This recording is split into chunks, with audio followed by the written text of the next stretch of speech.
అయితే నాకైతే బాగా నచ్చింది బ్రో. అంటే మంచి ఫీల్ గుడ్ మూవీ అనమాట. మూవీ వచ్చేసి తర్వాత నవీన్ పుల్ల గారి పర్ఫార్మెన్స్ ప్రతి మూవీలో బాగుంటుంది కాబట్టి నేను స్పెషల్గా చెప్పడం లేదు, కానీ ఈ మూవీలో స్పెషల్గా మాట్లాడుకోవాలి అంటే ఓవరాల్గా చెప్తున్నాను మంచి ఫీల్ గుడ్ మూవీ బ్రో.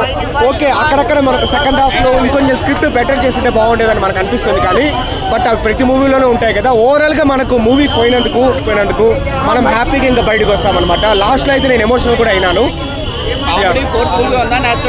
చాలా న్యాచురల్గా ఉంది, చాలా న్యాచురల్గా ఉంది కామెడీ. ఎందుకంటే ఇప్పుడు బ్రో నాకు స్టాండప్ కామెడీ అంటే నాకు కాస్త భయం వేసింది అనమాట. ఎందుకంటే ఇంత ముందు రాష్ట్రం స్టాండప్ కామెడీ కావచ్చు, అట్లా ఒక 2-3 వచ్చినా కూడా పెద్దగా ఎక్కలేదు. కానీ నేను కూడా చాలా స్టాండప్ షోస్కి నేను వెళ్తూ ఉంటాను. నేను అప్పుడప్పుడు స్టాండప్ ఇది ఒక emotional roller coaster ride with ఒక ఫన్ ఓరియంటెడ్ ఎలిమెంట్స్ కూడా ఉంటుంది. అంటే అంత హిట్ అవుతుందని నేను చెప్పను, కానీ ఇది కూడా ఒక కూల్ క్లాసిక్ హిట్ అయితే అవుతుంది అనమాట. సో లాస్ట్ అయితే నాకు చాలా రోజుల తర్వాత కళ్ళలో నీళ్లు తిరిగింది. మీరు చూడొచ్చు అనమాట, ఒక కైండ్ ఆఫ్ ఫ్రెట్నెస్ ఉంటుంది. ఓవరాల్ ఒక ముక్కలో చెప్పాలంటే హ్యాపీగా కామెడీ నమ్ముకోవచ్చు, లాస్ట్ ఎమోషనల్ కూడా కనెక్ట్ అయ్యి ఒక అవుట్ అండ్ అవుట్ మంచి మూవీ చూసిన ఫీల్ ఉంటుంది. రేటింగ్ నేను ఇవ్వలేను, బట్ మంచి మూవీ.